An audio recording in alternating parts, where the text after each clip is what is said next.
Alors, à vous, nos frères et sœurs, qui avaient dit que vous allez vraiment accepter la Bible, c'est vraiment une bonne chose. Nous allons nous présenter à vous. Et on se calme, on écoute attentivement.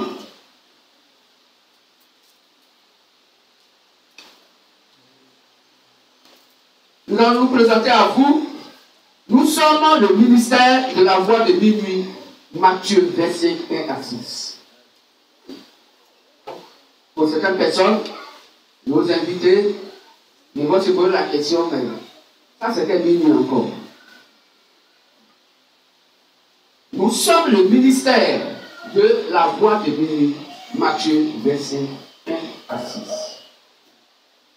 C'est notre identité réelle dans la Bible.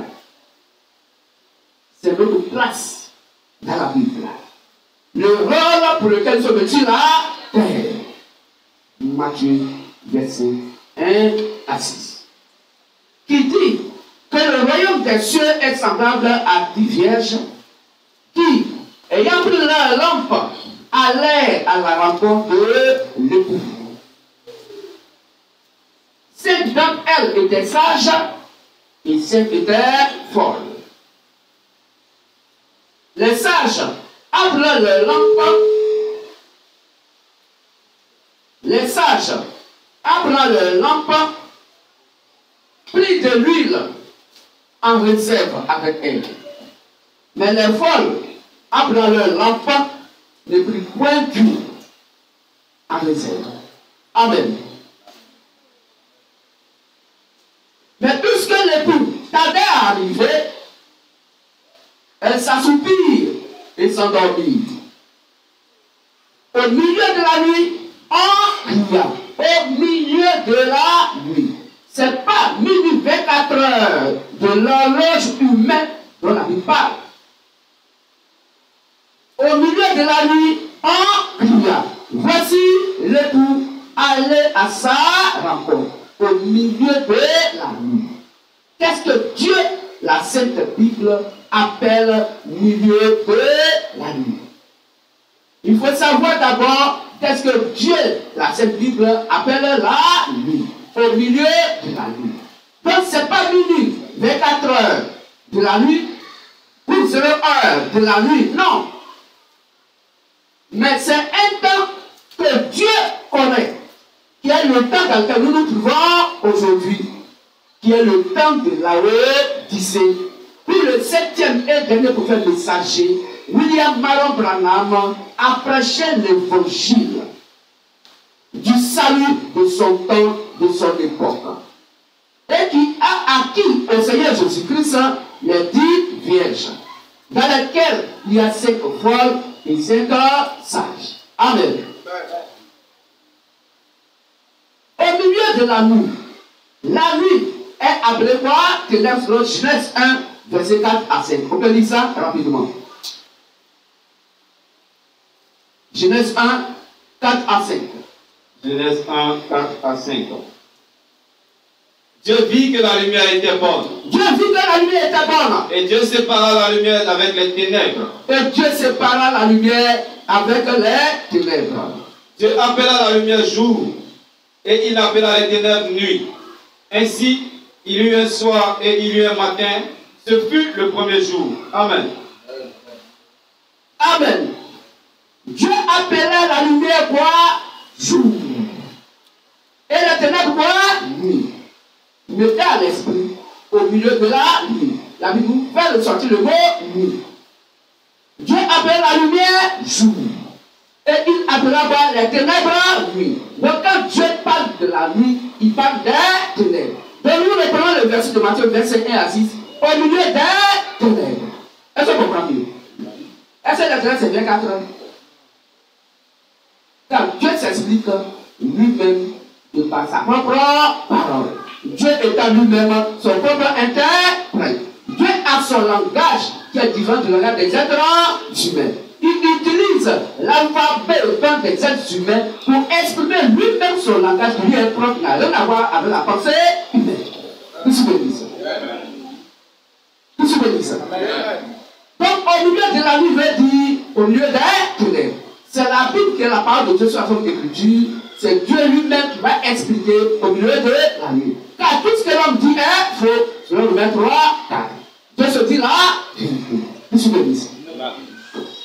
Donc, au milieu de la nuit, au milieu des ténèbres, Dieu appela la lumière jour. Donc, la lumière s'appelle le jour. Et la ténèbres s'appelle quoi? La nuit.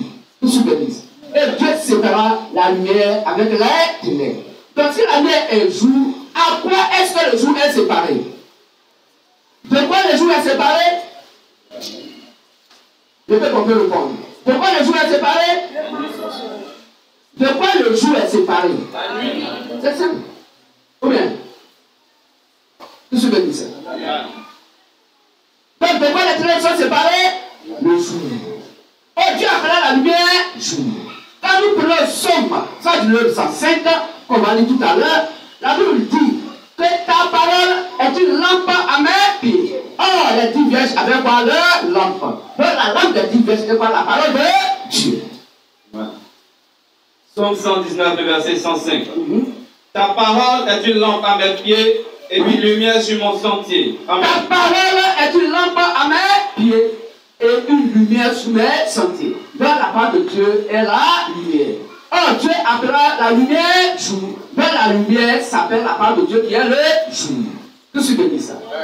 Or, Dieu sépare la lumière avec les ténèbres. Donc, Dieu sépara quoi? Le mensonge avec quoi? La vérité. Car Dieu appelle la vérité sa propre parole. Selon Jean 17, 17. Sanctifie-les par ta vérité, car ta parole est la vérité. Par la parole de Dieu, qui est le jour, qui est la lumière, qui est la vérité, est séparée avec quoi? Le mensonge. Donc Dieu appelle donc les ténèbres le mensonge. Il appelle la lumière sa parole qui est la vérité. Et il appelle donc les ténèbres la nuit quoi? Le mensonge. Donc la Bible nous fait comprendre qu'il faut, et c'est uniquement la vérité qui est séparée au mensonge. Donc quand Dieu sépare la lumière avec les ténèbres, il va séparer la vérité qui est la lumière qui apparaît de Dieu avec le mensonge qui est la pensée humaine, qui est la pensée de Satan. Tout ce bénisse. Voilà comment il faut comprendre donc ce verset. Donc au milieu de la nuit, on cria au milieu du mensonge. On comprend mieux? Car la parole de Dieu est la vérité. Au milieu du mensonge. Donc, le milieu de notre Dieu, des Saintes Écritures, ici, c'est une époque, un moment, où des êtres humains vont prendre la parole de Dieu et la mélanger avec la pensée humaine, avec la tradition des hommes, avec l'intellectualisme. Ils vont lire la Bible. Donc, en tant que des intellectuels, et ils vont expliquer la parole de Dieu en tant que des intellectuels. La Bible dit que nous sommes au milieu de la nuit. Car la pensée humaine est satanique. Selon Matthieu 16, 23. Amen. Au milieu de la nuit, c'est quand un être humain prend la parole de Dieu et il dit des choses qui ne sont pas écrites noir sur blanc dans la Bible. Le milieu de la nuit, c'est quand un être humain pense adorer Dieu. Et l'adoration qu'il a n'est pas posée sur le fondement posé par les apôtres et les prophètes Jésus dans la pierre angulaire. Est-ce qu'on comprend mieux? Le milieu de la nuit, c'est toute adoration qui est opposée à la Sainte Bible. Qu'est-ce que dit ça? Alors, nous allons donner quelques exemples de ce temps de la Odyssée où le message que William Abraham a prêché, nous, ministère de la voix de minuit, Matthieu 25 à 6, nous venons pour révéler ce message. Amen.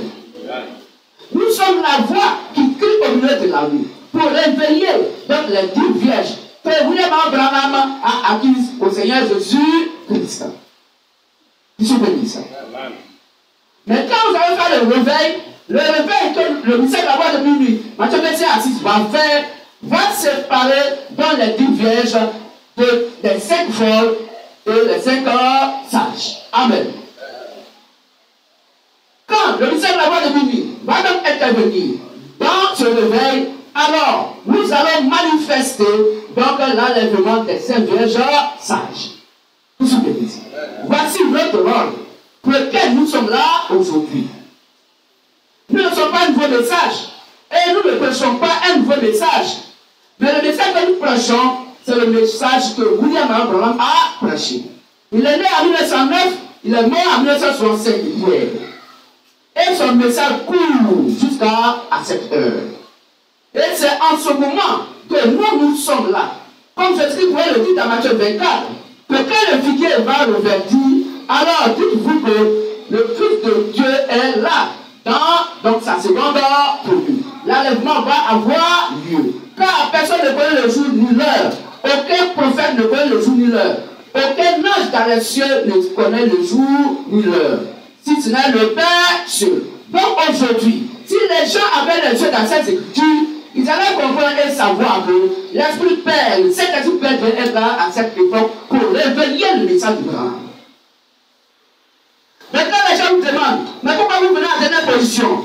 Qu'est-ce qui prouve que vous êtes telle chose? Mais lisez bien votre écriture, lisez bien vos Bibles. Votre Bible, toute la Bible du monde entier parle de nous, mais c'est d'avoir de nous, parce que le Seigneur est assis. Si vous avez le Saint-Esprit d'avoir de prière, alors le Saint-Esprit vous conduirait dans toute la vérité pour savoir qu'il y a des gens qui devaient être là à cette époque et la voix qui coule au milieu de la nuit. Si vous ne savez pas ce que c'est que minuit, est-ce que c'est la voix que vous pouvez reconnaître? Qu'est-ce que vous dites ça? Si vous ne connaissez pas le calendrier de Dieu à cette époque, comment vous pouvez reconnaître le MVM? Même ceux même qui avaient le message, qui ont le message de Branham, eux-mêmes ils sont endormis. Ce n'est pas vous la religion qui pouvait voir que nous sommes là. De la même manière que Hérode, lui qui était roi à son époque, il ne savait pas que l'avant Jésus était né. Il a fallu des étrangers, 3 mages pour venir nous donner l'information. De la même manière encore aujourd'hui, la religion ne sait de rien. Ils seront surpris de par l'élément qui va avoir lieu. Tout ce que dit ça. Donc voici notre place dans la Bible.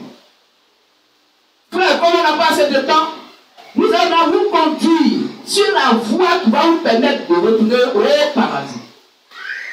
Frères et sœurs, les péchés d'Adam et Ève, nous tous sommes pré-condamnés. Nous sommes tous des pré-condamnés à cause du péché d'Adam et Ève. Car la Bible dit que les pères ont péché et l'iniquité donc des pères est retombée donc sur les enfants. La peine de leur iniquité est retombée sur les enfants. Lamentation 5, verset 7. Amen. Lamentation 5, verset 7. Nos pères ont péché, ils ne sont plus. Et c'est nous qui portons la peine de leurs iniquités. Amen. Donc c'est clair. C'est quoi la Bible dit dans le Job 15, 14. Job 15, 14 nous fait comprendre que toute personne qui est née d'une femme est souillée pour l'autre. Romains 3, à partir du verset 10 à 12, a répété la même chose. Aucun n'est juste, pas même un sûr. Nous étions des préparés.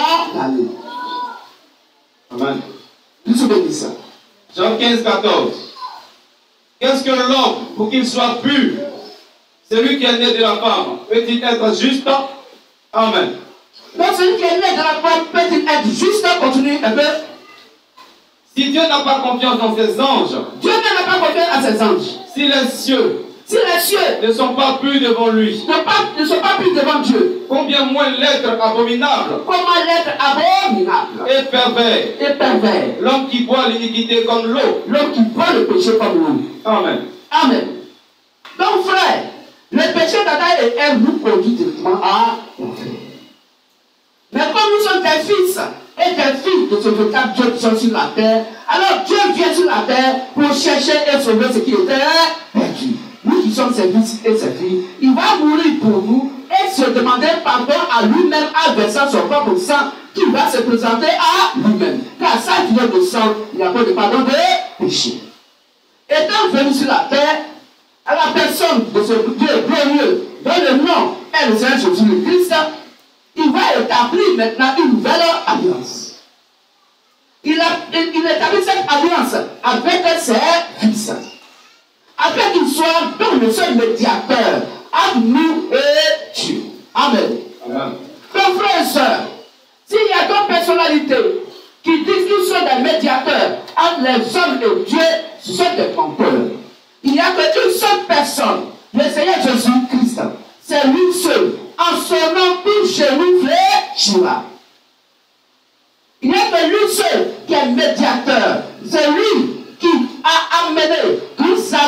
le pardon du péché, de par sa mort et sa résurrection, en versant son sang. Amen. Et pour ce faire, il va maintenant établir une nouvelle alliance avec nous, ses fils et ses filles. Ainsi, il vient maintenant en tant que le Saint-Esprit. C'est pourquoi il pourrait dire à ses disciples que attendez, ne bougez pas, ne faites rien d'abord, mais attendez que le consolateur arrive, le Saint-Esprit. Quand il sera venu, il vous conduira dans toute la vérité. Que tu bénisses. Et c'est quand le Saint-Esprit est venu que le Saint-Esprit a rétabli l'ordre de l'adoration. Dans Acte 2, l'adoration a été donnée aux disciples de Jésus-Christ, à nos frères bien-aimés Pierre. La nouvelle maquette d'adoration lui a été donnée. Le Saint-Esprit en lui a rétabli toutes choses en tant que la vraie adoration. Et ce jour, il y a eu 3000 personnes qui ont été baptisées sans coup de base, sans coup de catechuménat, sans coup de baptême. Or, la majorité des gens étaient déjà de mauvaises vies. Le Saint-Esprit n'a pas demandé à ce que les jeunes dames qui étaient là vivent d'abord la chasteté, qu'ils aient d'abord bon comportement, qu'on puisse d'abord faire leur culte avant d'être baptisés. Dieu dit, venez à moi tel que vous êtes. On va venir à Dieu avec notre salut. Amen. Tu es chercheur de femmes, viens avec tes femmes. Tu es chercheur de garçons, viens avec tes garçons. Tu es fumeur de koutoukou, viens avec ton koutoukou. Tu es fumeur, viens avec ta fumée. Viens tel que tu es. Amen. Amen. Quand quiconque se met sous la loi de Moïse pour être propre avant d'aller au paradis, cette personne va à l'enfer. Dieu dit, venez à moi tel que vous êtes. Quand la parole de Dieu maintenant est dans ton cœur, alors c'est elle qui va te sanctifier. C'est Jean 17. Sanctifie par ta vérité, car ta parole est la vérité. Personne ne peut sanctifier son ami. Personne ne peut se sanctifier lui-même. C'est la parole de Dieu dans le cœur qui nous sanctifie. Que dit le Saint Écriture. C'est pourquoi, ce n'est pas celle qui veut, nous celle qui court, mais c'est Dieu qui fait miséricorde. Amen. Aucun ne va au paradis ne passe pas par efforts. C'est pourquoi la Bible dit, nous sommes sauvés par pure grâce, au moyen de la foi. Cette foi qui est la part de Christ qui est dans notre cœur. Oh, cette part de Christ est la doctrine, l'évangile que le Saint-Esprit a confié aux disciples de Jésus-Christ. C'est pourquoi le Père Dieu a fait dire que vous n'êtes plus des étrangers, vous êtes des concitoyens, des gens de la maison de Dieu. Oh, hier, nous étions des gens du dehors. Mais le but de la séparation entre nous et Christ a été brisé par le sang de Christ qui a été versé. Tout ce que dit ça. Nous pouvons maintenant passer du côté A pour aller au côté B, pour aller à notre Père. C'est lui qui est venu nous chercher, il va nous ramener au paradis. C'est pas quand tu vas à l'église que tu es sauvé, c'est vrai. Aucun verset ne nous le dit. Parce qu'aucun chrétien ne va à l'église. L'église du Seigneur Jésus-Christ, c'est le corps humain vivant. Mes frères et sœurs, vous qui partez à l'église, nous, quand nous nous écoutons, nous disons exactement que le Saint-Esprit n'est pas encore en vous. Parce que le moment où le Saint-Esprit vient vers vous, de par la vraie prédication qui vient de la doctrine des apôtres. Amen. C'est à eux qu'il a confié les clés du paradis. Dans Matthieu 7, 18 à 19. C'est après que Jésus a confié l'évangile, qu'il appelle la bonne nouvelle. Donc si la bonne nouvelle, c'est l'évangile que le Saint-Esprit a prêché, qu'il a mis dans le cœur d'un des disciples, qui sont nos pères dans la foi, nos frères dans la foi, si cet évangile n'est pas dans votre cœur, votre adoration est une fausse adoration. Tout ce que vous allez faire comme adoration vous conduit à l'enfer. Parce que l'image de Dieu aujourd'hui, donc dans le cœur de l'être humain, est l'évangile que le Saint-Esprit a prêché de par les apôtres. C'est ça qui est l'image de Dieu dans le cœur. Oh, Dieu sauve Dieu. Dieu ne sauve rien que sa parole. Il faut que nous soyons la parole faite chair, incarnée, pour que nous soyons sauvés. Dieu nous enlève aujourd'hui le manteau de la permission, de la fausse adoration, pour nous revêtir de sa parole sur Matthieu 4. Car l'homme ne se nourrit pas de paix, seulement mais de toute la parole sur la bouche de Dieu. C'était tout Matthieu 4. Donc acceptez que l'évangile vous dépouille, donc des faits de figuier, l'évangile vous dépouille, donc de la pensée religieuse qu'on a mis dans vos cœurs, de telle sorte que vous partez à l'église dimanche. La Bible dit, un chrétien qui va à l'église n'est pas un dimanche, un chrétien qui va à l'église n'est pas un chrétien. C'est un soi-disant chrétien, parce que le chrétien ne peut jamais aller à l'église. L'église du Seigneur Jésus-Christ, c'est le corps humain vivant. Et c'est ce corps humain vivant que Dieu appelle le saint. Donc les fêtes de tous saints, qui sont des fêtes de mort, ne sont pas reconnues par Dieu. Donc si quelqu'un fait la fête de tous saints, il n'a pas le Saint-Esprit. Parce que le Saint-Esprit n'a pas amené les gens à faire la fête de tous saints. Voici comment vous êtes largement dans l'évangile. Amen. Amen. Quelqu'un qui adore le véritable Dieu de Jésus-Christ, et il dit que c'est le véritable Dieu qu'il adore, et qui prend pour intermédiaire Marie, il y a un problème. Oui, il y a un problème. Marie elle-même là, elle a quête pour qu'elle puisse aller aussi au paradis. Qui se bénit ça? Donc une soi-disant femme, que les gens vous font adorer, c'est dans Acte 9. La Bible l'appelle la déesse Diane. C'est un démon. Que la religion catholique a pris le nom Marie pour mettre dessus. Et c'est bien écrit. Vous êtes bien Acte 19, vous allez voir que Marie, qu'on vous fait adorer, n'est pas Marie par qui Jésus-Christ est sorti. Non, elle s'appelle la déesse Diane. C'est le Dieu des Éphésiens. C'est un démon. Voilà comment encore catholique vous a trompé. Amen. Voilà encore demain. On va vous dire que voici Jésus-Christ est né le 27 décembre. Mais comment la femme ne l'appelle pas par le nom que son mari a donné? La Bible a donné le nom Jésus-Christ. Où est? Oui. Où est Noël dans la Bible? Est-ce que Noël est dans Jésus-Christ? Non. Tout à l'heure, si on rappelle M. Kwame, si M. Kwame est présent, c'est lui qui va se lever. Si on appelle Kwame, puis Kwame n'est pas là, personne ne se lève. Mais si vous appelez le Seigneur Jésus-Christ, c'est Noël, mais pourquoi il va venir à vous? Il ne viendra jamais à vous parce qu'il ne s'appelle pas Noël. Je suis béni. Voilà comment vous êtes encore largement dans le monde.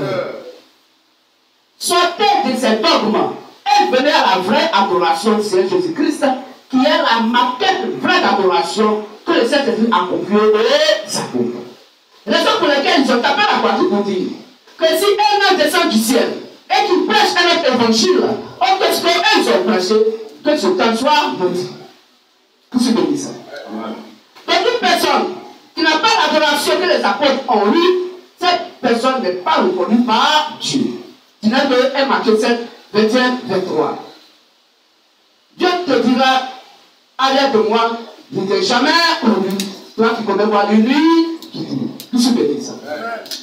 Alors frères et sœurs, vous allez dire que vous aimez la Bible, quand vous allez l'accepter. Mais celui qui est né de Dieu pour la parole de Dieu, elle le met en pratique. Mais voilà qu'on vous fait faire des adorations qui n'ont rien à voir avec la Sainte Bible. Or, toute pensée qui n'est pas inscrite dans la Bible vient de Satan. Donc voilà comment vous adorez Satan sans le savoir. Condamné, maudit, sans le savoir. Les gens vous sont trompés depuis longtemps. Que je veux dire ça? Le Saint-Esprit, la Bible, Dieu qui est la vérité, la vie éternelle. Jésus le Christ étant la vie éternelle. Voici ce qu'il dit. Il dit, allez prêcher donc la bonne nouvelle à toute la création. Allez faire des nations des disciples. Baptisez-les au nom du Père, du Fils et du Saint-Esprit. Et enseignez-leur ce que moi je vous ai prescrit. Et voilà des hommes de Dieu, des gens se disant hommes de Dieu, qui viennent. Et qu'est-ce qu'ils font? Ils vont d'abord donc enseigner des gens, faire cours de base, 6 mois, 3 mois, cours de catéchuménat, 3 ans, 5 ans, et maintenant, ils vont te baptiser. Mais la Bible dit baptiser et enseigner. Les gens disent non, on va enseigner et puis on va baptiser après. Bon, vos hommes de Dieu là, qui font le contraire des saints écritures là, oui pour les pour qui? Pour Dieu, oui pour les hommes. Or, Jésus 17, 5 dit, malheur à qui doit se confier à notre poubelle. Voilà qu'on vous partez à l'enfer, sans boutillage. Vous souvenez ça? Vous avez la Bible? On peut continuer? Vous souvenez ça? Donc, frère, comme on n'a pas assez de temps, tout à l'heure, l'autre devra intervenir. Voici l'erreur dans laquelle vous êtes. Toute personne qui n'a pas l'évangile de sa peau, qui est la clé du royaume des cieux, va à l'enfer. Mettez ça dans votre tête. Ça là, c'est sans négociation. Nous ne parlons pas contre une église, loin de là. Nous ne parlons pas contre un homme de Dieu. Non. Mais la Bible dit que chacun dise la vérité à son frère. Chez toi à la maison, il faut dire la vérité à ton prochain. Tu vois ce qu'il dit? C'est que dans le Zacharie. Vous voyez Zacharie 8, verset 16, quelque chose comme ça. On doit se dire la vérité. Si tu aimes ton frère, dis-lui la vérité. Donc si la Bible dit allez à gauche, et puis quelqu'un va à droite, prends sa main, il faut le tirer pour aller vers la gauche, vers la droite. S'il ne veut pas, celui qui veut partir à gauche. Amen. C'est ça, la fausse adoration. C'est ce que la Bible appelle l'idolâtrie. L'idolâtrie, c'est quoi? C'est le fait de considérer des choses charnelles qui n'ont rien à voir avec l'adoration. Et on rejette le Saint des Saints. Amen. Des gens qui prennent un homme de Dieu comme des idoles. Il ne dit pas, c'est quand tu dis là-haut, mon frère, c'est quand tu prêches là. Est-ce que c'est écrit dans la Bible? Mais le soi-disant chrétien qui va en faire, regardez son langage. Il va dire, mais c'est comme vous dites là, nous, notre pasteur ne prêche pas comme ça. Notre pasteur n'a pas dit ça. Notre église n'a pas dit ça. Est-ce que c'est ton pasteur qui a été brûlé à la croix? C'est ton église qui a été crucifiée? Votre pasteur était ton pasteur? Votre pasteur était ton église? Votre pasteur était la parole. C'est la parole qui est au commencement qui a créé toute chose qui a été crucifiée pour nous. Tout ce que je dis. C'est ça qui est la vérité. Donc, frères et sœurs, si tu aspires à la vie éternelle, il faut voir comment les apôtres ont adoré. Il faut lire Actes des apôtres. Il faut bien lire Actes des apôtres. Il faut laisser même le livre de Marc, Luc, Jean. Jean le voit un peu. Mais les autres livres là, ça c'est presque des livres presque historiques. Pour voir comment Dieu s'est manifesté. Mais pour ce qui concerne la restauration de nos âmes, commencez à lire à partir de Acte 1 jusqu'à le livre de Pierre, 1 Pierre, 2 Pierre, 1 Jean et ainsi de suite. Tout ce que je dis. Est-ce que vous comprenez? Parce que c'est dans ces données-là que Dieu nous montre quelle est la vraie adoration. Comment Dieu nous reprend pour nous la donner au paradis. Amen. Donc la Bible nous fait comprendre dans Marc 5 et la 7 que celui qui croira et qui s'en baptise sera sauvé. Maintenant le baptême de nouveau-né dans votre église là. L'enfant a cru à quoi? Le bébé. Le nouveau-né a cru à quoi? Il peut le baptiser. Alors que le baptême est un engagement de bonne conscience envers Dieu. Le nouveau-né là, quelle bonne conscience il doit avoir pour s'engager envers Dieu? D'ailleurs, même la maman, quand la femme commence à chauffer, la femme pleure. Elle ne sait pas quelle partie il faut toucher. Ça dit elle-même dans sa pensée là. Elle va le diriger, elle va donner de l'eau à boire, elle va le masser, elle va prendre, comment on appelle ça, verre de qualité pour masser la femme. Ce qui est sûr, elle va faire toute la rose. Peut-être, il se peut qu'il y a un point dedans pour lui faire malgré la rose. Parce qu'elle-même, qui est la maman, qui l'a accouché là, elle ne sait rien de ce qui se passe dans la vie de Dieu. Alors la femme ne peut pas s'expliquer. Amen. Quel bon conseil peut avoir envers Dieu pour dire baptisez-moi? C'est un faux pareil. Donc, frères et sœurs, si ton parent, si toi-même, tu as reçu ce type de baptême, il faut te rebaptiser conformément à la doctrine des apôtres. Et la Bible dit qu'il n'a jamais été baptisé. Or, le baptême typifie selon Romains 6, à partir du verset 1 au verset 7, le baptême typifie donc la mort et la résurrection du Seigneur Jésus-Christ. Mais on te baptise en prenant de l'eau et on verse sur ta tête. On prend de l'eau, on verse sur ta tête. Or, le baptême veut dire immerger et faire le sortir. Mourir avec Christ et ressusciter avec Christ. Tout ce que je dis. Mais quand on verse l'eau sur ta tête, et puis les autres membres de ton corps, que l'on n'a pas touché là, ces membres-là contiennent encore le péché d'Adam. Parce que Acte 2, 36, tu nous fais comprendre que, après que nos frères ont écouté Pierre prêcher, ils ont le fait vraiment touché. Et ils disent, mais un frère, que ferons-nous? Et Pierre, le Saint-Esprit nous donne, en Pierre dit, repartez-vous et faites-vous baptiser au nom du Seigneur Jésus-Christ. Le baptême se fait au nom du Seigneur Jésus-Christ. Quelqu'un, si tu es baptisé au nom du Père, du Fils et du Saint-Esprit, ce baptême n'est pas reconnu par la Sainte Bible. Ce baptême n'est pas reconnu par le Saint-Esprit. Ce baptême te conduit à l'enfer. Car le seul nom de par lequel tout être humain doit être baptisé sur la terre, c'est au nom du Seigneur Jésus-Christ. C'est quoi dans le livre de Matthieu 28, au nom du Père, du Fils et du Saint-Esprit n'est pas accordé. Le O n'est pas au pluriel, le nom n'est pas au pluriel. Le O est au singulier, le nom est au singulier. Au nom du Père, pour dire que le Père lui-même là, c'est son nom. Le Saint-Esprit, c'est son nom.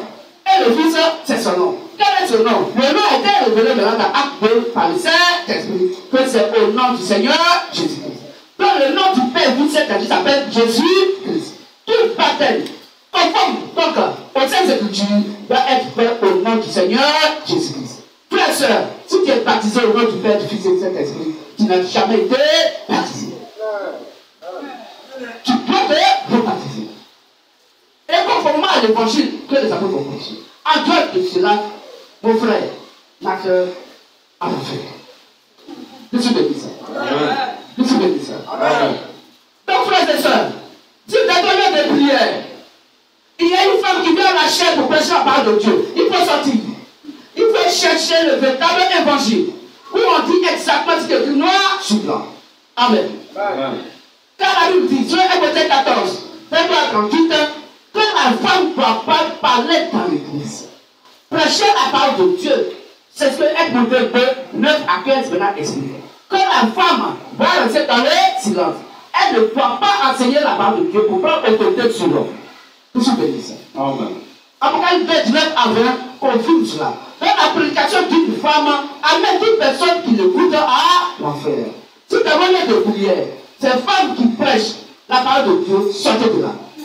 Cherchez le véritable Dieu là où il se trouve et là où l'évangile est prêché exactement comme nous sommes en train de vous prêcher. Tout se bénisse. Amen. Tout se bénisse. On peut acclamer notre Dieu. Tout se bénisse. Alors, frères et sœurs, après le culte, nous aurons l'occasion de poser des questions, d'aller poser des questions pour savoir davantage là-dessus. C'est peut-être juste pour que vous puissiez comprendre le thème de ce jour, c'est comme nous avons donné ce petit tabouret. Alors, si aujourd'hui, il y a des frères qui veulent accepter Christ par le baptême, c'est gratuit. On ne paye pas le baptême. Baptême, ça ne se paye pas. Ça veut dire, le baptême signifie la mort et la résurrection. Ou bien, on ne paye pas ça. Le baptême est gratuit. 3000 personnes qui étaient baptisées le même jour-là. La Bible n'a pas dit qu'ils ont donné l'argent à Pierre. Ils ont rien donné à Pierre. Qu'est-ce que je dis? Donc, tout à l'heure, le frère va intervenir. Dès qu'il intervient, on va arrêter.